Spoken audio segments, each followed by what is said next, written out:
2023. Take your time.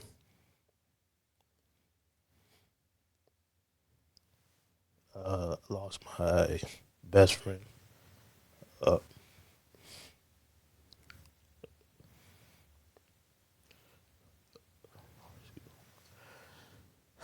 Man, it's hard.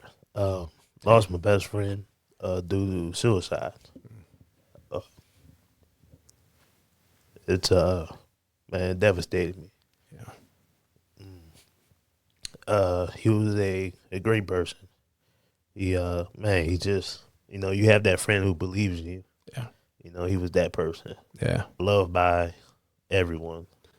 Kind of like yourself, man. Gave back. Yeah. Dope person, Kelvin Edwards. And honestly, the more I hear about him, the more I'm like, damn, we would have clicked pretty well. Yeah. 2023, man, was hard for me, man. Yeah. 23 and 24, man. How did you work through that? I would say God. Yeah. Definitely. Man, I went through a divorce. Same year? Yeah. Oh, God. So you're working through some things. I'm building my life back up. That's where I'm at now. Hey, if you're in a bad place, talk to somebody. Yeah. People love you. Man. It's a fact. Yeah, absolutely. Remember, you matter. Know your friends, man. Yep, 100%, dude.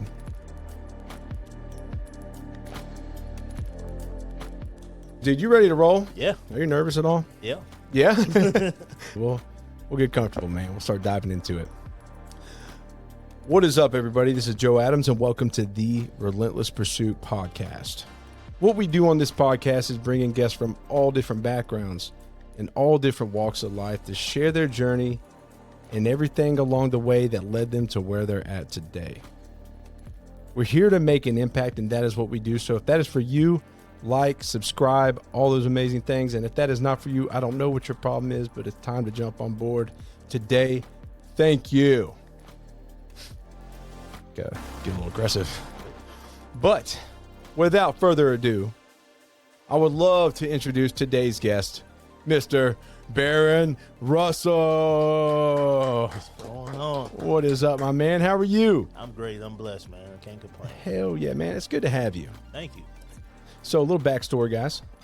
Baron I met through my last space, RPHQ, that was in Murfreesboro at the gym. And then there was a trainer there by the name of Wesley, who's been on this podcast before. Wesley's a very solid individual. I like Wesley. Yeah, and then you train with Wesley. Yeah. Yeah. So first of all, how's that journey going? It's going good. It's hard. Yeah. Making those lifestyle changes. Wesley stays on top of me and stuff. Yeah. Make sure I'm eating right and committed to working out, starting to walk more. Yeah. Oh yeah. Accountability is the key. Yes. And it's implementing those changes that are going to last you for the rest of your life. Absolutely. Heck yeah, man. Well, yeah, and we talked about getting you on the podcast months ago, but I think I was in the middle of just trying to figure out what the hell to do there, and like trying to get with your schedule was just a little difficult. Yeah. So I got the freedom here to get you in how you need, man. So it is moving into the evening. We might have a tornado come through. I don't know. We won't hear it. Yeah. At least we'll be having a good conversation if it rips through. That's right. Just kidding, man. But anyways, Baron, so tell us, before we take it back, tell us a little bit about what it is that you do today in your life, and then we'll go backwards. Yeah, so currently I own a dog training business. Well, I own two businesses. One's a dog training company, and the other is a co-working space. Okay.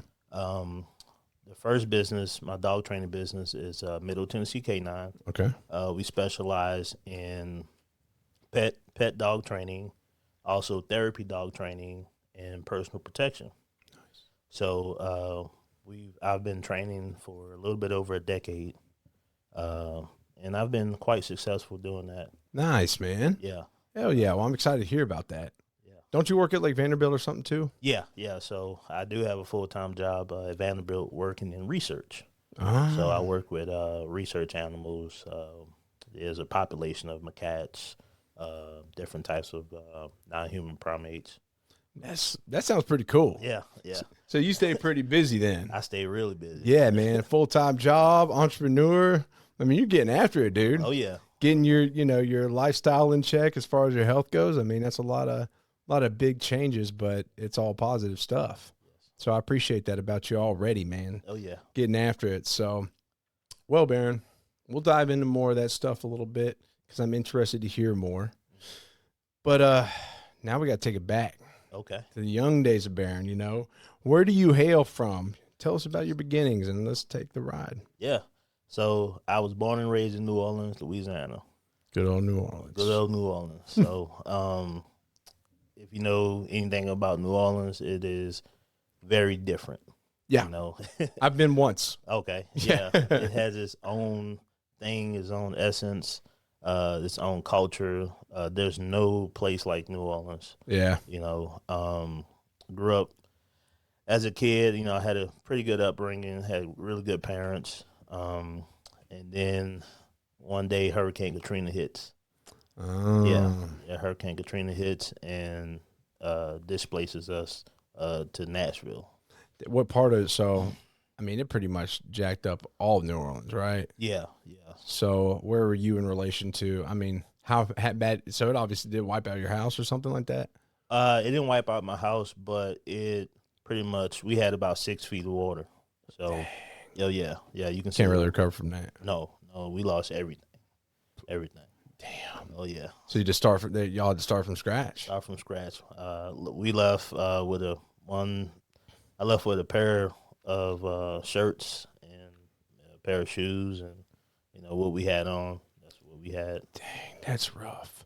Leading up to that, I guess, is there anything else you think you find very significant as that played a part later in your life that, in your childhood? I mean, maybe sports or, some lessons you might have learned. Yeah, definitely. So I always loved animals. Okay. And my family could not understand. What's this man's problem? What's my problem? Yeah. Yeah. So I was always the black sheep of the family, just maybe a little bit weird, a little quirky. That's okay. Yeah.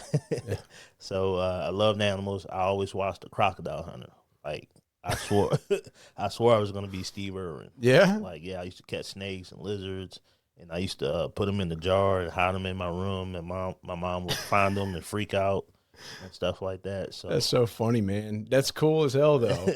I mean, it may seem like quirky and different, but it's also like a really cool thing. Yeah. Now you've grown into it, and now you can truly appreciate it, and a lot of other people appreciate that as well. Yes. So you just have like a special love for the animals. Absolutely.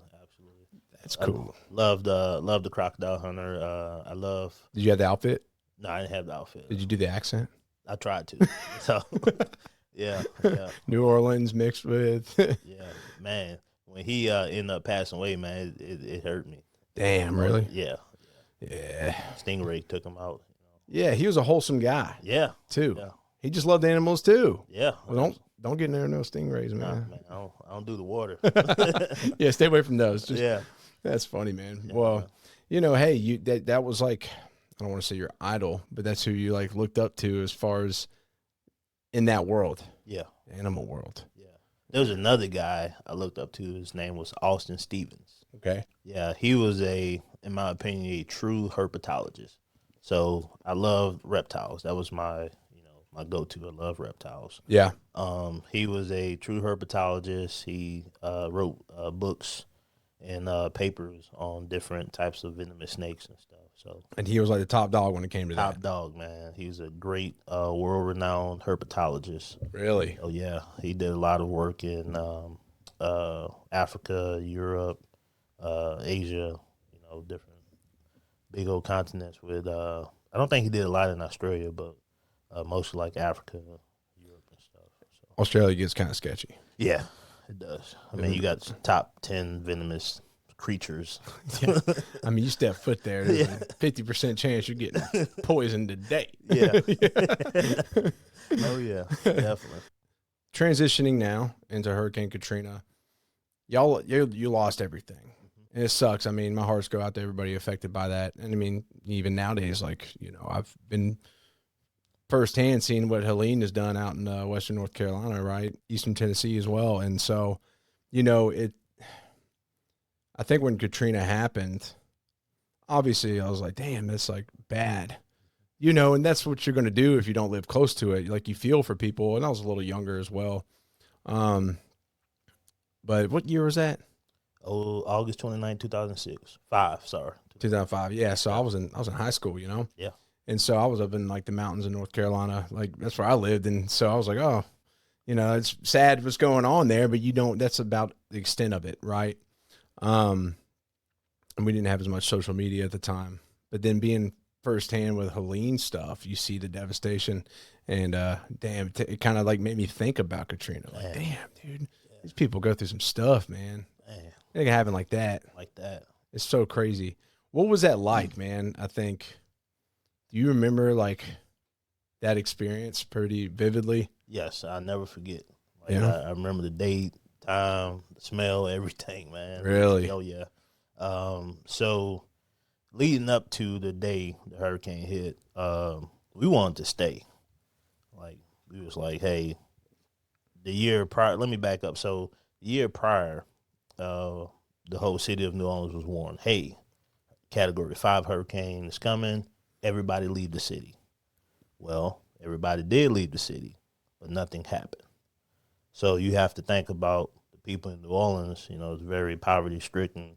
So it took a lot of effort, a lot of financial stuff to leave, to evacuate. Yeah. Right. So fast forward to Hurricane Katrina. Hey, Mayor's like, hey, everybody get out, Category 5. Well, nothing happened. So a lot of people stayed, but my mom, she was like, hey, we need to leave. Like, I don't have a good feeling. So we packed up 24 hours before it hit and got in the car and just started driving north. Damn. Yep. So we ended up in a rodeo arena. Yeah, they opened up this rodeo arena. Just camp out. Just camping out Shreveport, Louisiana. Yeah. It was in this dome, and, it was just. I think I'm getting some kind of warning for. Crap. That's severe thunderstorm warning. Destructive baseball size hail. Oh, man. I got nowhere to. Hope they don't hit my truck. Man. Anyways, well, nothing I can do about it. Yeah. Anyways, excuse the interruption.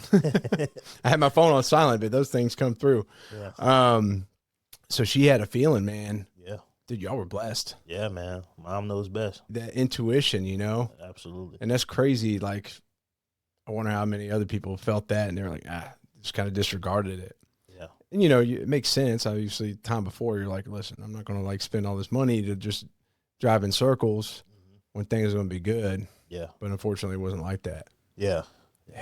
And devastation, man. And like I said, we just was traveling, gone in the car, trying to figure out what's going to happen next. And you look on the news, and it's like, no more returning to New Orleans. Can't come back in the city. Well, how long? Definitely. So, and then you realize, well, that's the end of that. You look at the city, it's filled up with water, and New Orleans it's pretty much like a fishbowl. Yeah. So all that water is just sitting there. The pumps can't pump all that water out, and stuff starts to mold and the smell. And yeah, I remember hearing about the I didn't know about this till years later, but like the grave sites. Yeah. The bodies floating out. Yeah, man. Like, that had to have been a scene, dude. Yeah. That's heavy stuff. Yeah. I had a great uncle he got caught in the flood, and he got trapped on the roof, and he couldn't get out. He said, man, I saw alligators swimming around and stuff, and eating bodies, and it was, dang. Yeah, man, it was pretty bad. That'd been something to witness. Yeah, man. So to this day, he's afraid of water. Like rightfully so. Yeah. Not the best experience. Yeah. Damn, man, that's heavy stuff. I was trying to put myself in people's shoes, and like I said with Helene, like I was out there and I'd come back and I feel guilty for being home. Yeah. Oh man. I'd be like, oh, yeah. Like I got a normal life. How's everybody else having a normal life here? You don't know what's happening, and obviously that's kind of part of it, right? And that's why I was called to go so many times, but it weighs heavy on you. So I can only imagine, man. But I do want to say So y'all eventually got to go back, though. You said it was indefinite, but then when did y'all go back and get whatever you could, or what did y'all do before you moved? Yeah, so I think the city was shut down for probably about a month or two. Okay. Yeah, it's about a couple of months. So this happened actually during my senior year of high school. Dang. Yeah, so I lost my senior year of high school, and yeah, it was different. So, Didn't get to be prom king. Nope. Damn. I just started becoming popular. You were like, damn, this is my year. Yeah. That sucks, man. Yeah, I was lifting weights a little bit, so Yeah. a lot of girls started looking at me. Yeah. No, the universe is like, hey, let's take that. Hey, that's how things pan out, unfortunately, sometimes. It probably doesn't affect you now. That was at the time, it was like, damn, this really blows. Yeah. But so were y'all staying in Shreveport the whole time? No, we stayed in Shreveport for probably a couple of weeks. Okay. And they bust all of the people from the Superdome up into Shreveport. And before they arrived, it was only maybe a couple of hundred people. Mm. And when you see about 1,000 people who were stuck in the Superdome, and these people look, man, like they went through hell. Yeah. And we couldn't stay. Damn, it was we were afraid. Yeah. So we was like, hey, we got to leave this place. Yeah, a lot of like emotions that came with them. Yeah. People are angry. I mean, dude. Yeah, of course. Yeah. So and desperation too. Mm-hmm, yeah. It wasn't a good situation at all. Yeah, especially for a family. Yeah. So we packed up and we migrated to Memphis. Okay. Yeah, we went to Memphis. We lived in Memphis for about a week. Oh yeah. He was like, we can't stay in Memphis. That's so funny. Yeah. So you just weren't a fan. Yeah. So we had an uncle in Nashville who he had friends at a local church, Rural Hill Church of Christ. Okay.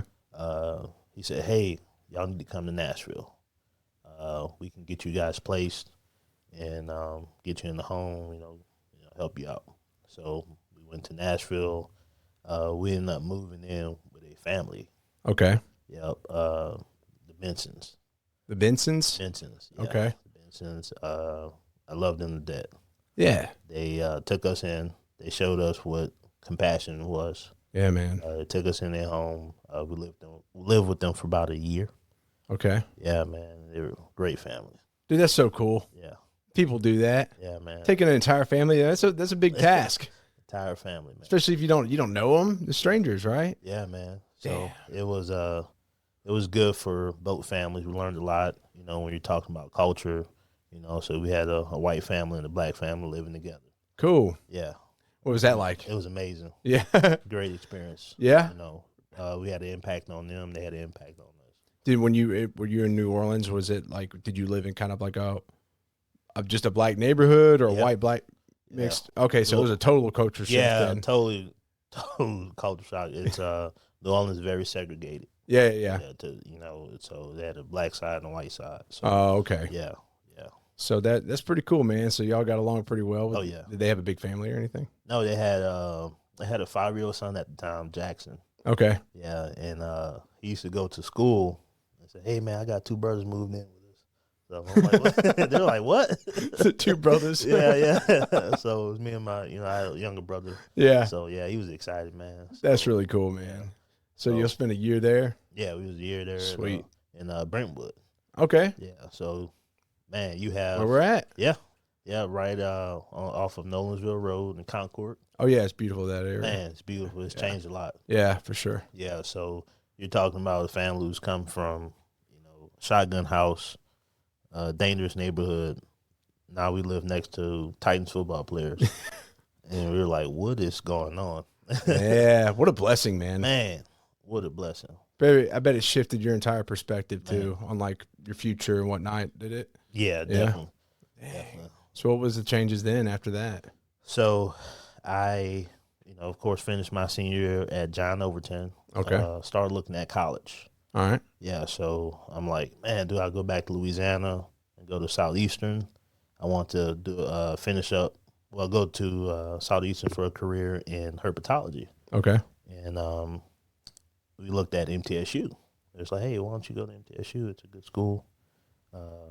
So that's what I did. I went to MTSU, started off in biology, Yeah. herpetology, and my buddy came to me and said, dude, you need to change your major to animal science. You're going to be rich. He was wrong. Don't listen to your friends. Well, let me ask, is that the only person that said that? Or, Yeah. So you just jumped the gun based off of his word. That's a life lesson for you. Maybe do a little more research moving forward. That's so funny, man. Yeah. So yeah. Did you enjoy it though, at least? I loved it, man. It was, oh my goodness. There you go. It was a great time. Yeah, man. A little bit more social than, studious. Yeah. Yeah, that's how it can be. So you did 4 years there? 4.5. Okay, cool. 4.5. Came out with a degree in animal science. Nice. Minor in entrepreneurship. Okay. Yeah. So I always wanted to open up a pet store. I say, hey, I need to minor in entrepreneurship. Yeah, for sure. Yeah. Might as well tack that on. Tag it on. It still cracks me up about your friend. He's like, do this. You're like, all right, bet. Just head first into it. Yeah, man. How old are you now? 36. 30. Oh, yeah. So you're just older than me. Yeah. So we were about the same age when you were going through all this stuff with Katrina. Okay. Yeah. Crazy. So you must have graduated high school, what, 07 then? 06. 06? Yeah. Okay, I graduated 08. Interesting, man. So yeah, you at MTSU, graduated from there. How was MTSU time? It was good. It was great, man. Social, like you said. Social, man. Yeah. So it was, let's see, how would I explain this? It was venturing into the world and seeing what it's like. Yeah. Grew up going to church. My dad was a minister, so I was a preacher's kid. Oh, so cool. I was originally going on that path. Yeah. And I wouldn't say I was sheltered, but I went to church a lot. Yeah. So, you get to college and you're like, whoa, what is this? Did you get a little wild? I got a little bit. I tried some stuff, I tried, discovered what alcohol was. And, of course. Yeah, I discovered what marijuana was. And, Mm-hmm. I tried a little this and that and tried some pills and, Yeah. So. You were experiencing new things. Yeah. It's probably good too, but you didn't really experience that kind of stuff in your younger years. So you go to college, that's typically when people do experience that kind of stuff. Yeah. They can either go too far or just like have a good time. Yeah. And still get it done. I told myself if I ever had kids, I would never tell them, hey, don't do that. Yeah.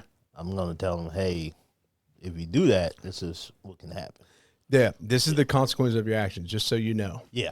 Yeah. Oh, man. I just had this talk with somebody recently, too, about his friend, how he fathered his daughter. Mm. And the thing is, I've got a lot of crazy experience, man. I went through addiction, all kinds of different stuff, man. You name it. But I appreciate all those things because that's the thing with my daughter. Like, I'm not going to sit here and be like, don't do this. I'm going to be, hey, your dad's experienced this, and this. He's been through this. This is what's come from it. This is what I've learned from it. These are the consequences that can come along with it as well. Hey, your kids, they're going to replicate your actions, right? Mm-hmm. Not what you tell them to do, which typically rebel. Yes. You see that when they're 2. Yeah. I'm like, don't do that. She does it. Like it's just, that's how it's going to be going down the road. So what am I doing? What are my actions? And they tend to follow suit more with that kind of stuff. So yeah, man. So I was checking time. Why did you not want to be a minister? Or a pastor, minister? Well, I still have a calling on my life. Yeah. To do ministry. Like at the end of the day, no matter what business I'm going to do, there's still a ministry inside of me to help people. Cool. My ministry is helping people with business. Yeah. Helping people spiritually. That's a good way to put it. Yeah. Yeah, for sure, man. Hell yeah. So what I've learned with the church, it's never really a culture of business to teach people how to be better financially. Yeah. I think it has to be both. I think God allows us to be spiritually gainful and financially gainful. Heck yeah, man. I love that. Yeah. But you followed your heart. regardless, I'm going to be involved with these people and a lot of people, and always trying to do whatever I can when it comes to community and helping others, man, because that's where, we got to watch out for our people, man. That's where your blessings come. Yeah, that's what it's all about, man. You got to have a giving heart. I think that's like always going to be a key to success, man. Yeah. And it helps you like maintain gratitude and so many different things. Absolutely. So you asked me, I had to start answering. Now, in your journey, so post-college, that's where you're at. You graduated animal science. So what's next after that, man? Yeah, so graduate from MTSU, 2011. During the time of college, I worked for Petco. Okay. So I started off as a stocker, and then I worked my way up to assistant store manager. Yeah. So I thought I was going to be the guy at Petco. Yeah. So I was throwing all these reptile rallies, as they called it. I was able to bring a lot of people together for these big old reptile rallies. Yeah. And my name kind of spread in the company. It was like, man, who is this guy? Yeah. He's bringing all these people together to look at reptiles. Yeah. So that's super cool. Yeah, man. So that was my thing. So my goal was to work my way up to like a district manager. Mm-hmm. That was over all of the pet care standards. Okay. Yeah, so it didn't happen. My plans got derailed. So from Petco, I went into working in law enforcement. Okay. Yeah, so I worked in corrections, to be specific. Yeah, Department of Corrections. It was wow. Really? Yeah. Where were you at? Like, where were you working? I worked at DeBerry, special needs. Okay. Yeah. So a lot of people say that's where the old convicts go to retire. Oh, really? Yeah. So it's not as violent as West Tennessee or East Tennessee, or those type of big prisons. Yeah.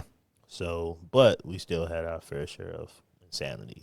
I've heard there's a lot of in corrections. There's a lot of mental health stuff you deal with too. Absolutely. So I worked in Building 7, which was a segregated unit for your maximum security inmates. Yeah. And for mental health. Yeah. So it's kind of like a step-up program. Okay. So you had anywhere from assaults, people, inmates who have assaulted other people or officers or other inmates. And then you had inmates who mutilated themselves and did stuff like that. So, yeah, so I saw what the human body can tolerate. That's rough. Yeah. Yeah, and that takes a toll on you, and it's also like you're constantly in their long hours. Right? Yeah, 16-hour days. Yeah, so you're constantly – there's a lot to be said about the energy you are in your workplace, right? Mm-hmm. Like how it affects you just in general. Mm-hmm. So you're surrounded by like not the best energy. Yeah. There's guys in there making probably like really just at peace, but there's a lot of people there that are just like, I mean, I hate to say it, there's like misery around you. Yeah. And that probably, that attaches to you to some degree. Yes, absolutely. You see what I'm saying? Yeah, absolutely. Yeah, so I can imagine that take a toll on you at all? Or? Absolutely. Yeah? Yeah, I changed as a person. Really? Yeah, I became a little bit more violent. Yeah. So, because you had to, in that environment, you had to be somebody different. Mm-hmm. When you went behind the walls, your personality had to adjust to what you're going to see. It was about survival. You had to put on it's like a front almost, just to like. Almost. Almost. Yeah, but I still maintain my goofy personality. Yeah, you don't seem like the kind of guy that's like, no. Max, security at a prison. You know what I'm saying? Your personality doesn't say that at all. Absolutely not. My family was like, what? So, but I had a son on the way, and I had to do what I need, Sacrifice to make the money. 100%. Yeah, a lot of overtime, a lot of work. Respect that, 80 hours a week. And then you were still in school? No. Okay. This is right after. Yeah. Yes. So you were with Petco still, and then this. Yes. Okay. Yeah. All right. And that was my when I left the prison working as a correctional officer, it taught me a lot. So I was still able to speak words of wisdom to a lot of different guys and encourage them. Yeah. Even during that time. Before I left, I actually was able to join the TAC team. It's kind of like the SWAT team of the prison. Yeah. So I was able to join that, and then from the prison, I went into the state vet's office. Okay. So I got transferred and got a promotion. So it's state vet's office. What is that? Yeah, so I started working for the Department of Agriculture 2015. What a huge shift. Yeah. Would you say that time as a corrections officer was valuable, though? Yeah, absolutely, 100%. For sure. Yeah, So, you learned a lot of new things. absolutely. Well, you had this whole path of like, your love for animals. Yeah. And then you're like, that's such a completely opposite thing, Yeah. and so you're in that. Yeah. Your whole world shifts for how long? I was there for a couple of years. Yeah. Yeah. And then, but then I don't know, you took what you, I guess, gained from it and went back into your world. Yeah. The number one thing I gained from working in corrections was learning verbal judo. Verbal judo. Verbal judo. Yeah. What is that? So that is the ability to use your words to de-escalate a situation or reverse something that's going on bad into good. So you just walk in, you're just like, Yeah. I love you. Well, not so much. That doesn't work on guys like that. No. Yeah. I mean, sometimes. Yeah, you know, maybe. Yeah, so true. The funniest thing about working in the prison is that the biggest, meanest guy, scary guy, they all are afraid of needles. Really? Get a shot. Yeah. Interesting. Yeah. They almost curl up like babies. Just to get a shot? Yeah. Just get a shot. Yeah. I wonder what that is. I don't know because, I'm afraid of shots. So. Yeah. Okay. Yeah, sometimes. Well, my blood being taken, I kind of pass out sometimes. Yeah. I don't know what it is. Yeah. If I look at it, it makes me feel weird. Yeah, So I don't yeah. watch it get taken out. Yeah. I'll get tattooed all day, but Yeah, I was going to say, man. yeah, no, I just like try to tune out the best I can. But so Yeah. it's just like if things escalate, you just pull out some syringes. Yeah, like, You're like, hey, they're like, okay, who wants their annual shots? we'll chill out, guys. We'll chill out. Yeah. So you will start working for the state vet, Yeah. Department of Agriculture. Yes, the Yeah. Tennessee State part of Department of Agriculture. Okay, I became a animal health technician. nice. So when I applied for the job, I thought I was going to be working in the lab somewhere, and it was totally opposite. I was literally a field technician. So out in the wild. Out in there, yep, out in the wild, dealing with farmers, dealing with a lot of livestock cruelty cases. So I work with law enforcement. I was the person that they call to determine probable cause on investigations. Of animals and stuff. Yeah. So as a animal health technician for the state of Tennessee, we have what is called supervisory powers. So we can enter into any property without a search warrant where livestock is likely to be kept. Yeah. So a lot of times we were used on that premise. And the number one supervisory powers in the state is the Tennessee Wildlife Resource Agency. Yeah. Those guys got a lot of. Man, they got a lot of juice. They just man. walk up anywhere. Yeah, they got a lot of juice, man. Yeah, I've heard that. I haven't had any issues with them, but yeah, I know because I know like especially if you suspected of breaking any kind of hunting laws and stuff, like they got a lot of power there. Yeah, they got a lot. Be screwed. Yeah. Dang, what was that like? So how did you want to work in a lab or did you like being in the field? I like both. Yeah. I like both. So I spent some time doing necropsies. I would say about 10% of my time was spent doing necropsies. So we had cattle come in or any type of animal came into the core lab. So I was, cutting them up and Investigating their organs and stuff. Yep, the reason for death and stuff. So Yeah. it was pretty different. Yeah, that is pretty crazy. Yeah, man. Mondays were the worst days.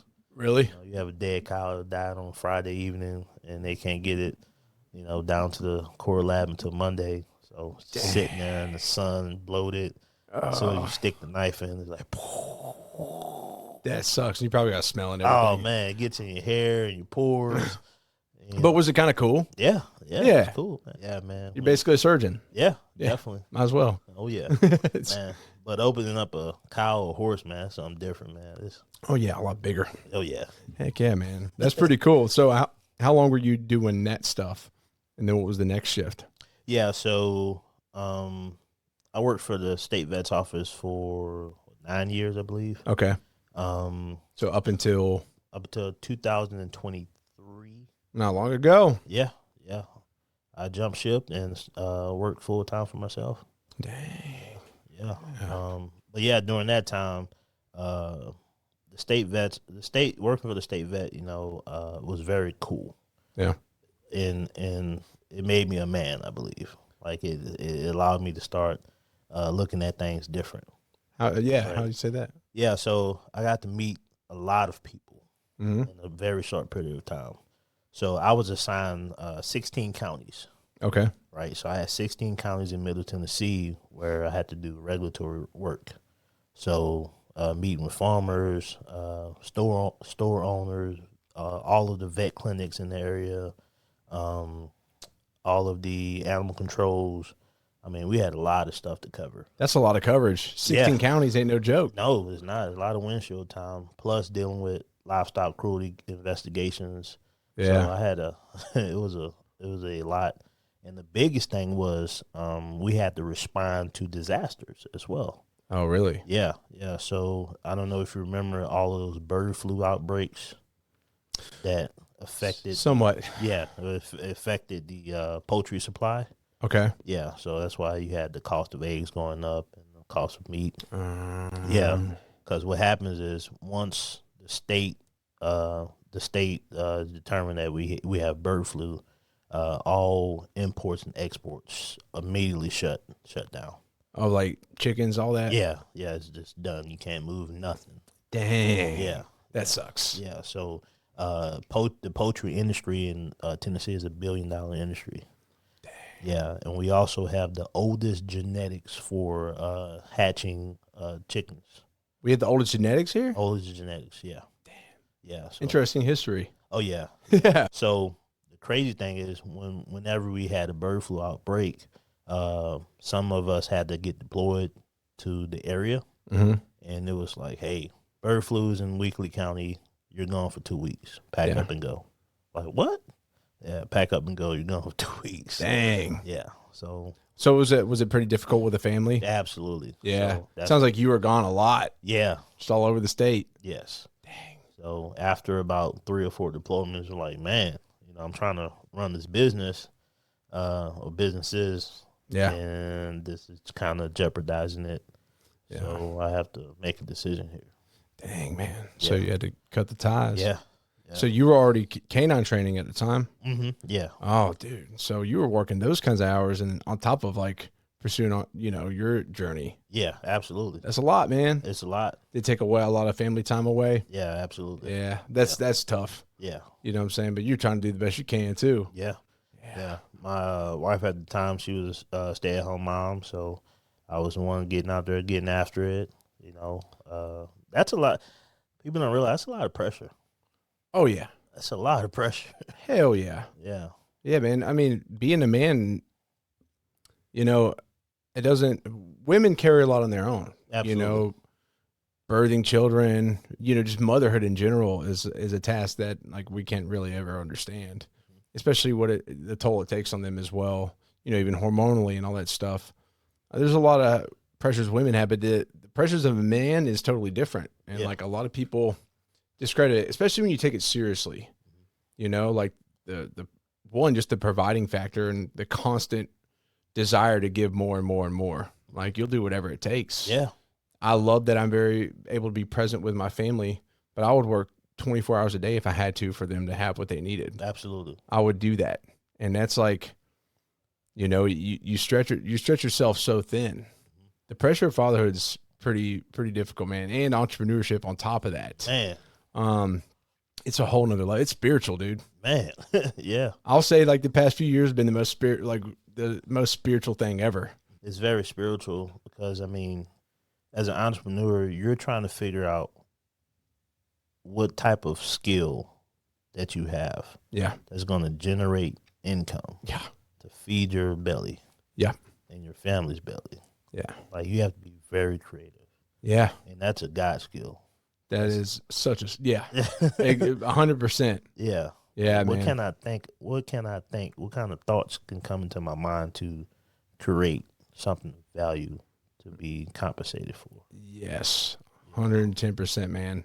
And you got to trust that so much that other people are going to believe in it too. Yeah. And that'll grow, and you can thrive off of that. Yeah, man, it takes a lot. Yeah. Yeah, trust me, I get it. Yeah, man. So, well, props to you for wearing all those hats, man. I mean, I understand that pressure, so I feel you there. Yeah. But obviously you shifted out of that, and that was because of the family dynamic and just the time it was taken away. So did you, before I go to this, what would you say was there anything that was really difficult with working for the state vet besides the travel stuff? Was there some really hard times? And because you said it made a man of you, or you'd say that, I don't know, what did you gain from it outside of what you've already said? I would say that was a big boy job. Yeah. Right. So I'm leaving Petco, and then I'm going work with the state. Yeah. Yeah. That's a big. Yeah. A lot of responsibility. Yeah. I always heard that, oh man, you got to work for the state or you have to work for the federal government. And when you do that, you've made it. I mean, you had the benefits. Yeah. That's a plus. Yeah, the benefits, that's about it. Yeah. The pay sucks. Yeah, good point. So shifting out of that career, you went all in on your business then, right? Yes. Okay. Yes. So tell us about that, man. Yeah, so I had a friend, and he was making all this money, right? He was he drove hotshot trucking. Okay. And he would take off 3 weeks out of the month, and he'll just have all this time spending with his kids. And I'm watching. I'm like, bro, what are you doing? He's like, oh man, if I need money, I'll just jump in my truck and go make some money and relax. Yeah. It's like, what? I've never heard anything like that.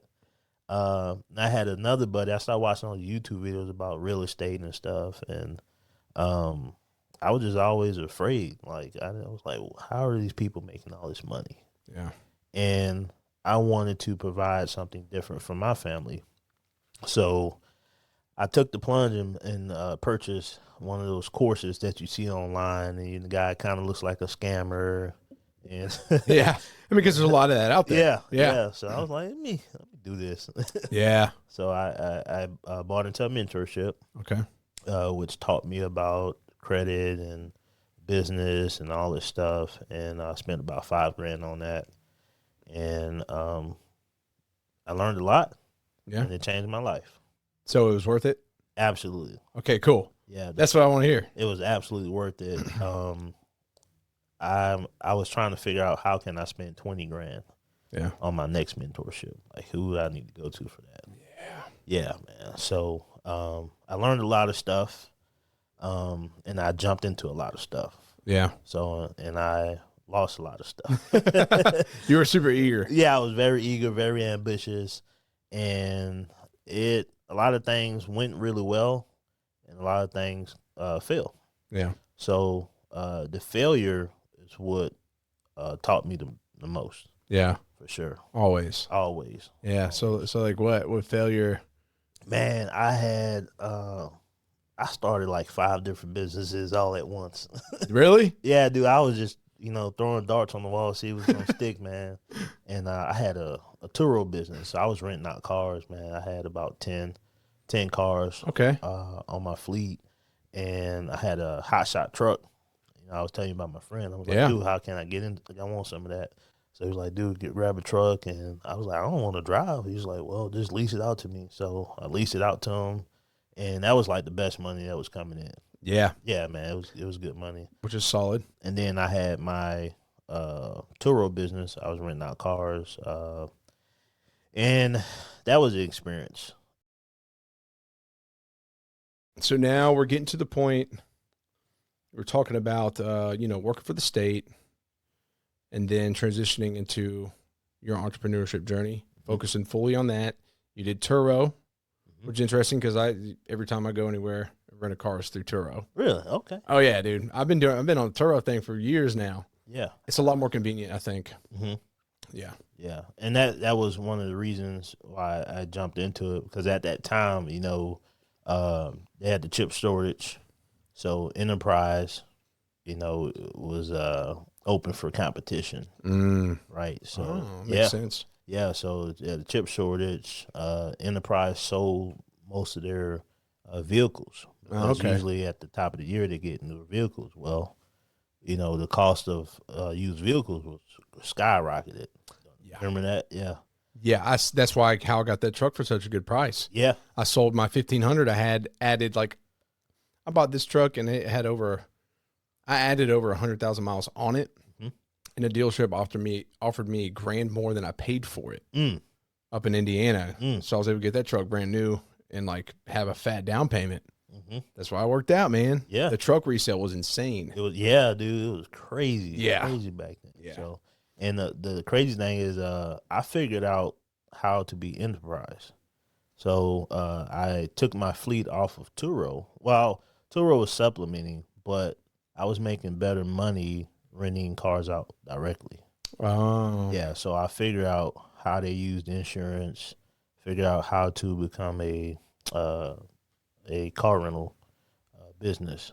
Did you have a website, or how'd you advertise that? It was actually a lot of word of mouth. Oh, really? Yeah. Sweet. So, along with some other friends, we had combined about 60 cars. Damn. Yeah, dude, we were busy, man. We was getting after Yeah. it. Yeah. So, but yeah, I figured out the insurance game, right? So in Enterprise, they use this is some free game. So Enterprise uses a company called Alienation. Okay. Right. So they pay a third party like $6 a day, and they turn around and sell it to us for like $25-$30 a day. Oh. Yeah. So Enterprise makes a lot of money just off of insurance. What? Yeah, man. Dang. Yeah. The insurance hustle. Oh yeah, man. Who would have thought? Yeah. Dang. And when you get a car of Enterprise, you don't think about that. No. Yeah. No. Just click the buttons. You're like, oh, this is what the insurance is. Okay. Yeah. I never really thought about it. Yeah, man. But they're banking. Oh yeah, man. They're killing it, man. Yeah, that's crazy. Are you still involved with Turo?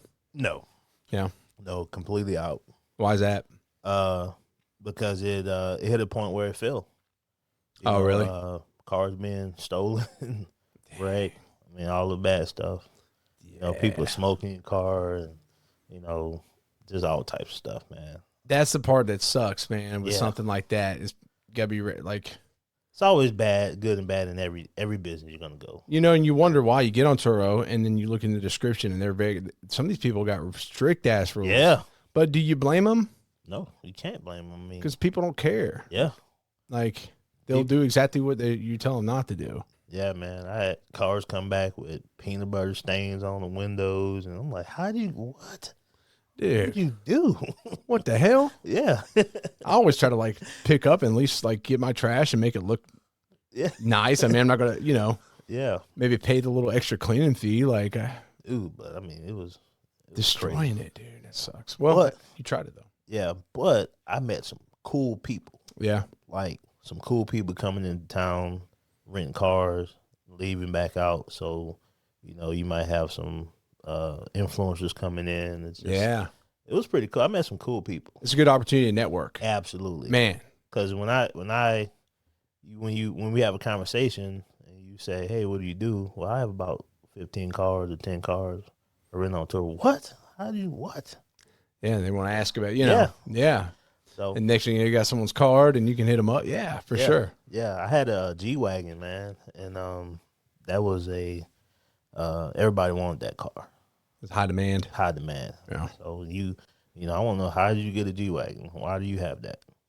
Tell me more. Yeah. It just opened up doors. That's really cool, man. Yeah.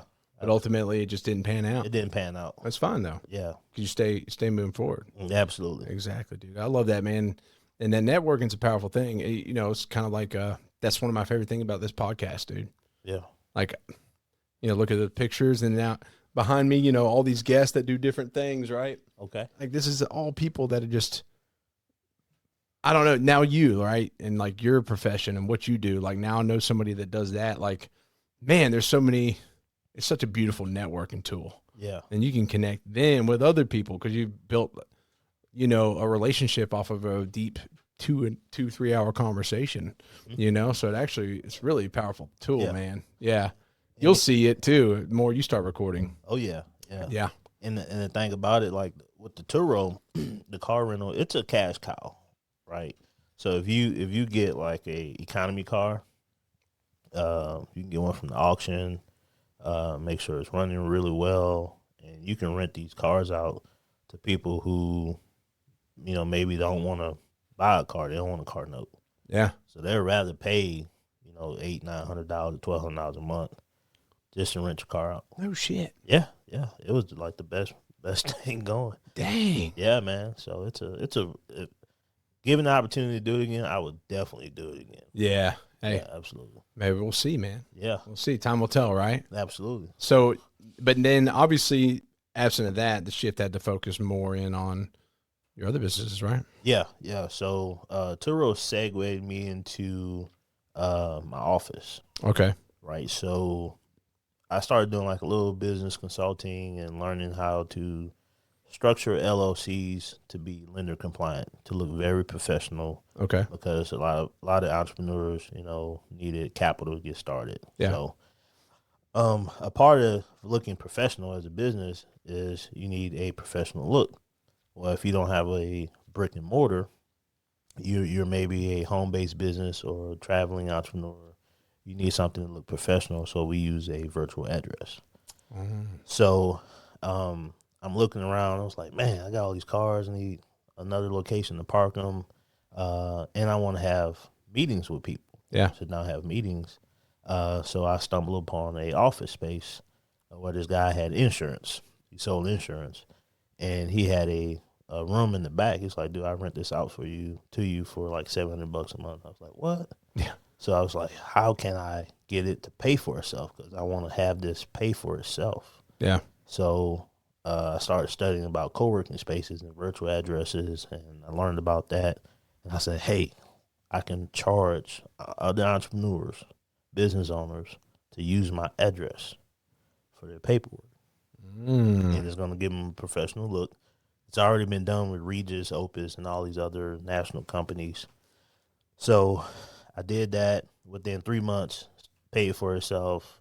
You know, I got about 15 to 20 subscribers, and I have a free office, and I have a place to park all my vehicles right next to the airport. Dang, you have to school me on this, man. I'm about to put my address out there. Hit me up, guys. Yeah. I got y'all. Yeah. So yeah, I got into that. It was pretty cool. Dude, I've never heard of that. Really?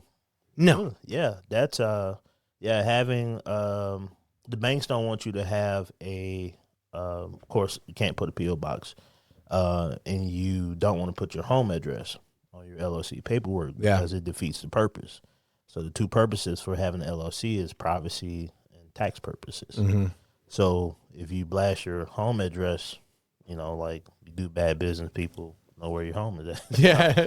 So, you know, use a virtual address. Yeah. And some people, when it comes to business, man, you never know. Yeah. Yeah. People get crazy. Yeah. Yeah. That's wild, dude. I never heard of that. I'm kind of mind blown. So what is the risk with doing something like that? Is there? Besides, I mean, not having enough subscriptions to cover your office space, maybe, but it's really low risk. I'm gonna have to pick your brain more on this. Yeah, absolutely. Yeah. So, I want to ask about the canine stuff. Yeah, I want to get into that. We'll finish that. We'll get into that next. But I'm very curious about this kind of coworker space because I never heard anything like that.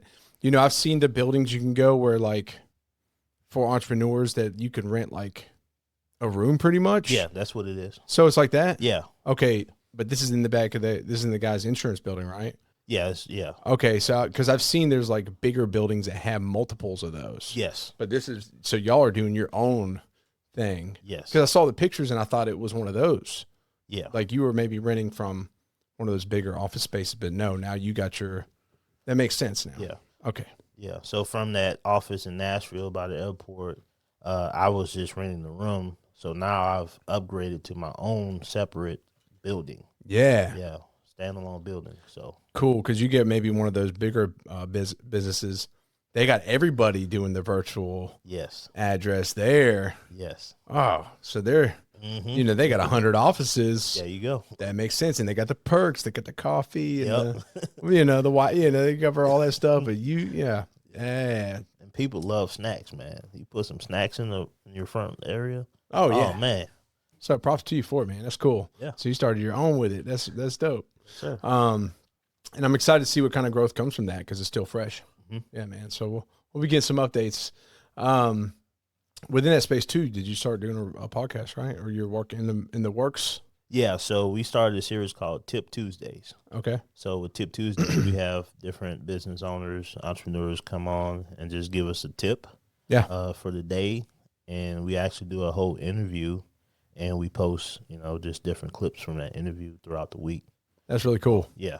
I'm gonna check that out. Yeah. Yeah. You on YouTube? Yeah. Sweet, man. Just started YouTube. All right. I'm gonna subscribe. Yeah. Thank you. I got you, bro.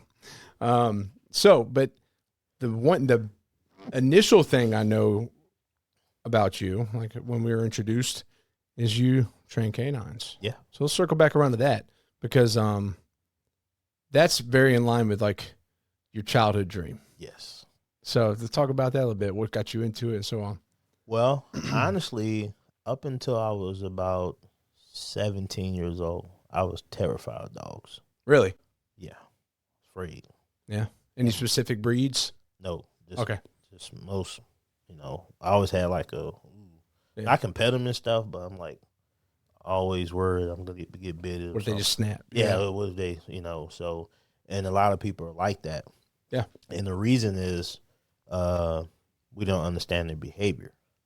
Right? With humans, you can kind of say, oh, this guy's getting agitated or this, you know, whatever, back off a little bit. Yeah. But with dogs, you can tell, you know, but you have to be around them and see that behavior. You can tell if you know. Yeah. Yeah. You can tell. They give you signs, you know, say, hey, you know, back off. I'm going to bite.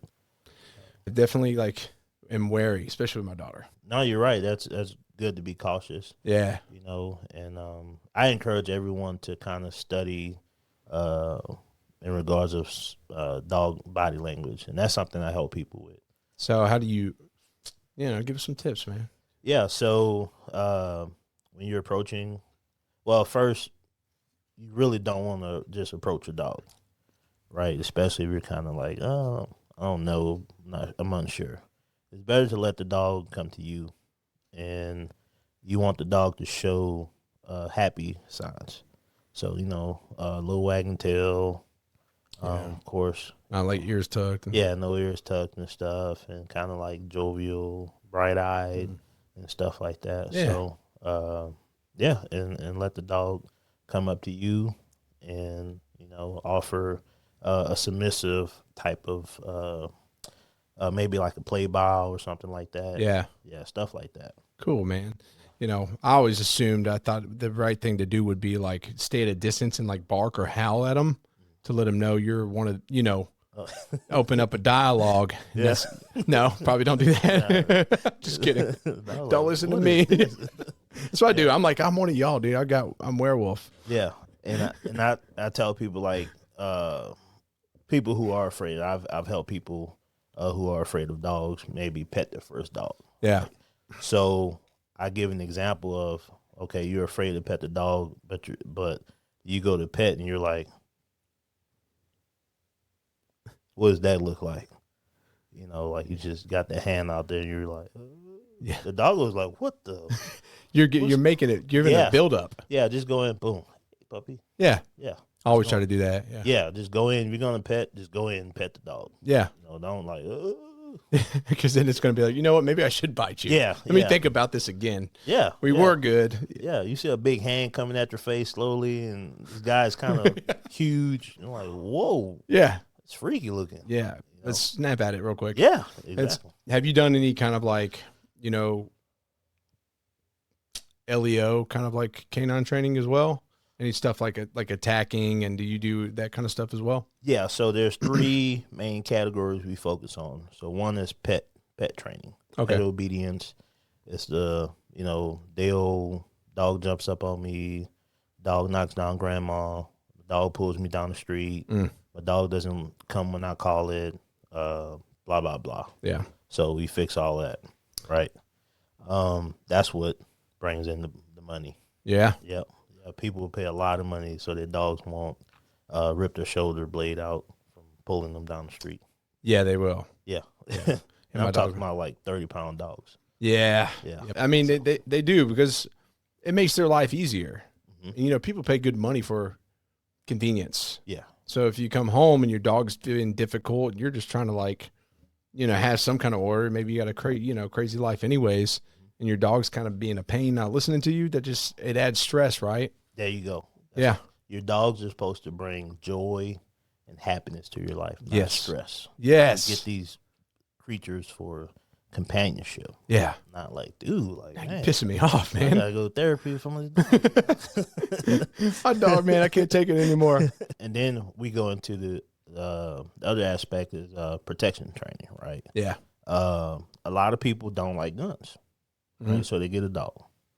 A lot of people are afraid to shoot a gun. Yeah. Right. Dogs are great. Yeah.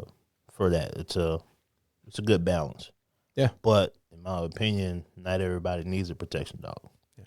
Right. So we do a lot of work with protection dogs. We make sure they're very well trained. We make sure that the temperament is there, because, you know, a lot of people are under the impression, if I buy a German Shepherd, it's going to be protective. It's going to protect my family when time comes, right? Yeah. That is not the case at all. That is maybe 0.5% of a dog that would just naturally decide, hey, I want to defend these people. Yeah. They feed me, I'm good. That's very, very rare. Yeah. There's a lot of training that goes into training a dog to make a decision when it comes to this guy's entering into our home. He's not supposed to be there. What do I do? Yeah. Right? You have to teach the dog that. Yeah. Right? Hey, someone is coming into my vehicle. You know, they don't belong here. What do I do?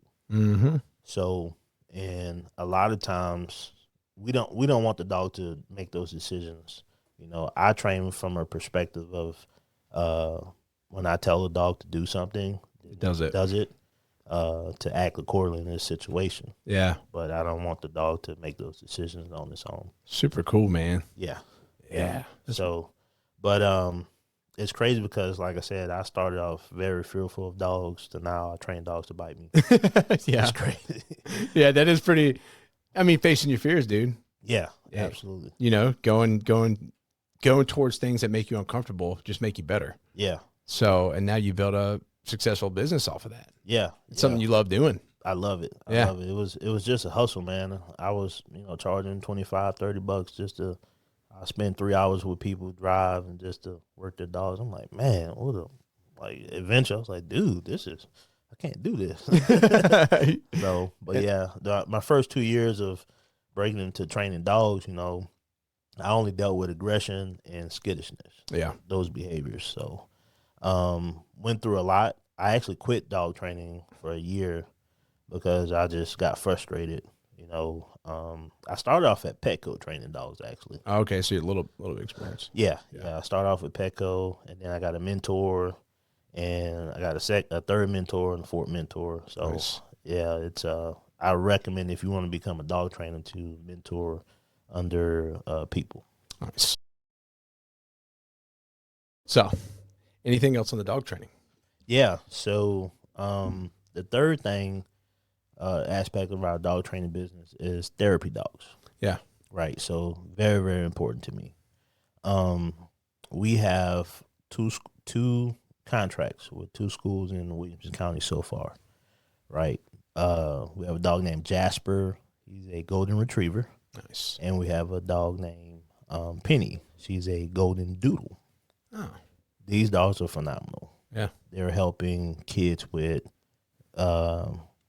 who experience stress, anxiety inside the school system. Sometimes the kids don't want to come to school. Things are going on at the home. Yeah. So things go on at the school as well. Some kids are bullied. So we bring these dogs in, and a kid may have an episode. Yeah. Man, you bring a dog in, and it would take a teacher maybe an hour and a half to calm this kid down, to get him to a calm state of mind. Yeah. The dog's doing it in 3-4 minutes. It is pretty intense. It's it, man. Yeah. Yeah. I'm like, wow. You know, it's even with my German Shepherd, man, when I moved, told you after I lost my house stuff, it was just me and her there, you know? Man. And like, dude, yeah. Yeah. She was just there. Man. And that presence, and just like, it was everything. Man. Through some dark spots, you know? Yeah. You probably know how it is. Man, I do. Yeah. I definitely do, man. It's dogs are better than people, man. Yeah. I really believe that. Yeah, yeah. Like they just love you unconditionally. Like True. They just, man, hey, what's going on? And wag a tail, like, True. Get away from me, dog. Okay. They just want to be loved. Yeah. That's all they ask for. Yeah. They're pretty simple creatures, man. Very simple creatures. Yeah. So I love what you do, man. You do some really cool stuff. You know, I think you've done a lot of interesting things, but you've got some interesting things going on. So no doubt you're going to be very successful, but I love hearing what you do with the dogs. Yeah. Like, cause that's where your heart's at. Yeah. And, and that, I think, you know, if you stick with your heart, you're going to take that the furthest, Man. you know? You got anybody coming on? You got a team of people that train with you, or? Yeah, so I currently have a team of, we're at 5, including myself, 6. So I have Eric. He's my partner.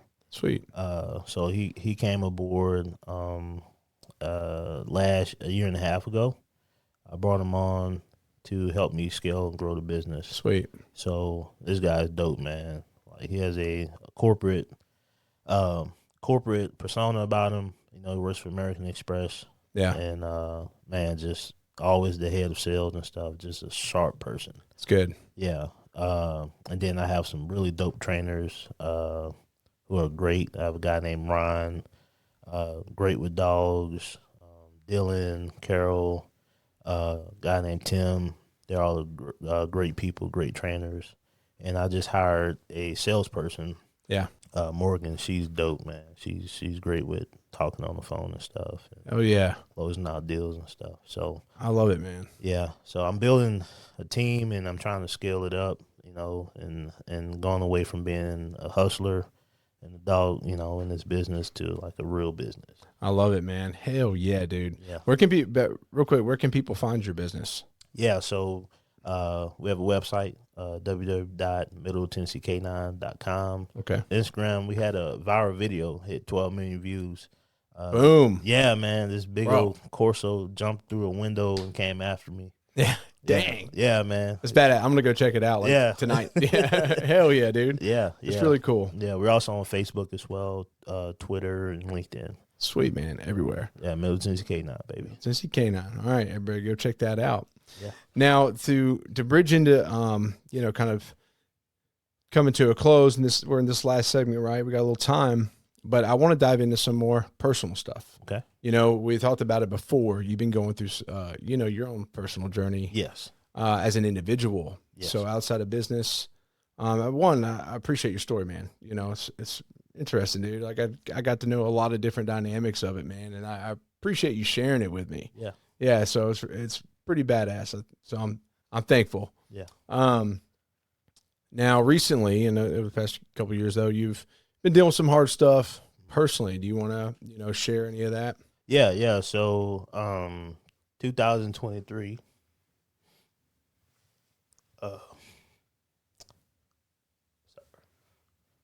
your time.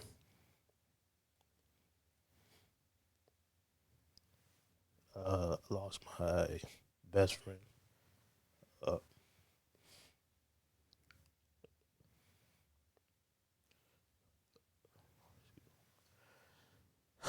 Man, it's hard. Lost my best friend due to suicide. It's man, it devastated me. Yeah. He was a great person. He man, he just, you know, you have that friend who believes in you. Yeah. You know, he was that person. Yeah. So we lived together in college for a few years, and man, he was just a great person. He was a trainer like yourself, so he was always on to me, hey, man, you need to get in shape. Yeah, so so he was a great guy, loved by everyone. You know, kind of like yourself, man, gave back. Yeah. You know, every year he loaded his truck up. He had a truck like yours, actually. Big old. It was a Black Widow. Nice. Yeah. So he loaded his truck up, filled it up with toys every Christmas. Yeah. Drove around the neighborhood, passed out toys. Nice. Did that for I think 8-9 years. Yeah. Well, dope person, Kelvin Edwards. Yeah, man. And, you know, I've heard a lot about him, Yeah. you know, because he's from Murfreesboro. I live in Murfreesboro. So I knew of him in the community. I don't know if I ever met him directly, but I know a lot of people connected. You know, that said, like, I didn't know you were like his closest, man. And it breaks my heart, man. And thank you for sharing that, you know, and sharing the words you are on here about him. Yeah. And, honestly, the more I hear about him, the more I'm like, damn, we would have clicked pretty well. Yeah, man. A lot of people have said that, and he sounds like a really solid dude. But everybody across the board talks, you know, very similarly about him as you do, as far as like just his character and the kind of person he was. And that's, you know, what that says to me is like, that's a powerful legacy to leave behind. You know, it's unfortunate that he's gone, but at least, you know, he's remembered for his kindness and his character and how good of a friend he was. Yeah. Like, never heard anything bad about the guy, you know, and that's really cool. So, yeah, man. Yeah. Rest in power. That's right. Yeah. Yeah. He was like I said, a dope person, man. And, 2023, man, was hard for me, man. Yeah. 23 and 24, man. What was that? I mean, how did you work through that? Man, I don't know, man. I really don't know. I would say God. Yeah. Definitely. Man, went through a divorce. Same year? Yeah. Oh God. Yeah. Lost Kelman in what was it, June 10th, June 9th.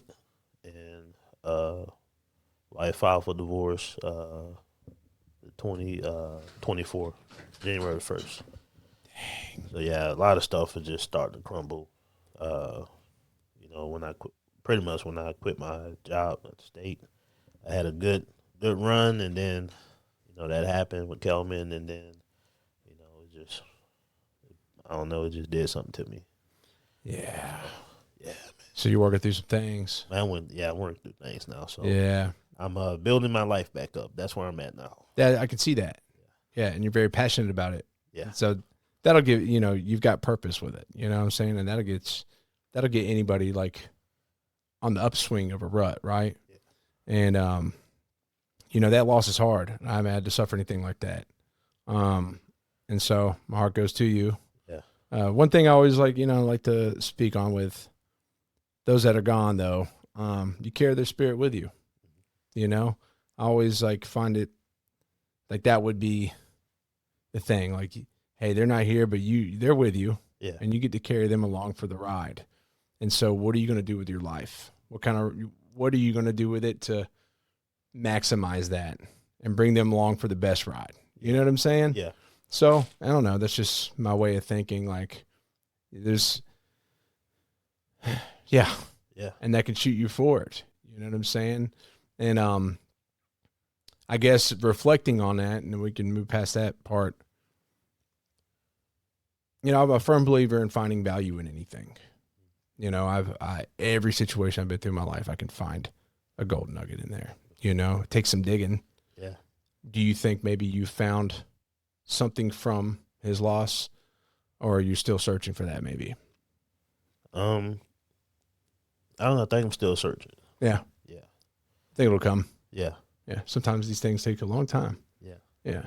But hell yeah, man. Well, we'll revisit this conversation again one day, man. When you're on a whole new level, then it's like, why is this guy called Middle Tennessee Canine? Because he's got a place in California and Oregon, and like, you're gonna have to change the name, man. Yeah. You're gonna be expanding. No, but you're gonna do a lot of killer things. But thank you for opening up about that, man. You know, should say it. I mean, hey, if you're in a bad place, talk to somebody. Yeah. People love you. Man. It's a fact. Yeah, absolutely. Remember, you matter, and that's a fact. Man. Everybody does. Check on your friends, man. Yep, 100%, dude. But what about, given that that's taking its toll, what about the divorce stuff? I mean, has that been pretty tough for you to work through? I mean, you still getting a lot of time with your kids, or? Yeah, man. I've learned that the legal system is not designed for men, for fathers. Dude, recording before this was heavy about that. Man, I mean, you're talking about, I lost, my attorney just straight ripped me off. He took like $28,000. I mean, I'm trying to fight to get my kids an equal amount of time. Still lost. God. Yeah, man. Yeah, so, I mean, I lost everything. So, but I didn't lose my spirit, I didn't lose my ambition and everything. But yeah, it's been quite hard, And you've done like nothing wrong. Yeah. I mean, I don't know everybody's history, but I'd assume that you're, just like divorce happened and they're still trying to screw you. Yeah. Yeah, absolutely. They're still just beating a dead horse, man. Like, just being vengeful and spiteful. And I've talked to a lot of guys. I mean, I'm telling them my story. They're like, oh, man, my wife took the kids and moved halfway across the United States for whatever reason. I was, a good husband. I was a good person. Never stepped out of the marriage. Wasn't abusive person. Just didn't work out. It's just, I don't know. It's crazy, man.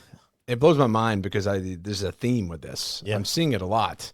Of people I know, and so obviously there's something that needs to be done about it. Man. Judicial, like I said in the last one, judicial system's necessary, but it's not done right. Correct. It's biased, yes, we need a judicial system, but not in the way it's done. Yeah. Because people have their own personal agendas. Man. The person with the, what's it? Not gavel. A hammer. Gavel. Yeah. Person with a hammer up there. Yeah. So it's pretty sad because, I like I've said, I've met a lot of guys that are some very amazing individuals that it's taking everything they have and more just to see their kids. Man. And it's heartbreaking because that gives you purpose, man. Yeah, man. I mean, my heart, it breaks my heart because I don't know what I would do without seeing my daughter every day. Man. Yeah. It makes me want to get emotional because that would crush me. Man. That's what it's all about, Yeah. So I feel for you tremendously, man. And, dude, y'all know, maybe through this platform, we'll start making some change, right? Yeah, man. We'll hear more of these stories and to really get some people fired up. Yeah. Hey, I'm all about it, dude. Let's do it. We got to do what's right at the end of the day. Yeah. So but at the end of the day, you know what? You're focusing on what you can. Yeah. You're trying and you're doing the best you can. Yeah. Rather than just sitting and dwelling in it. Yeah, absolutely, man. And I would say the biggest thing that a lot of fathers face is we talk about parental alienation, right? It's something that a lot of when you get into court and stuff, they don't like that word, right? Because it leads into it being actually child abuse, right? So it's a broad thing, word, topic, whatever. So but yeah, parental alienation is something that a lot of men deal with, or negative gatekeeping, right? So negative gatekeeping, something I discovered and learned about. So it's the other parent saying, hey, mom or dad, we had a great time with the other parent. Oh, you did? What'd you do? Well, we went out to the park. Oh, it must have been cold. It's did you wear a rain jacket and all this stuff? They start talking about it had to be a bad experience. So they start putting these negative connotations into that experience with the other parent, But it's usually done intentionally or unintentionally. So it's like a psychological game. Psychological game, yeah. Yeah, so they're putting negative, just things about the other parent, It pisses me off. Yeah, man. And it's not like blatant, it's covert. Yeah, which makes it even worse. Yeah. Like, at least be in my face about it. Yeah. So so these kids are like, man, I feel a certain type of way. Like I just can't express it. I can't articulate it at the moment, especially if your kids are like young. Yeah, when you're teaching them negative things. Too. Yeah. Teaching them how to be manipulative. Yes. And that's sick. Yeah. Yeah.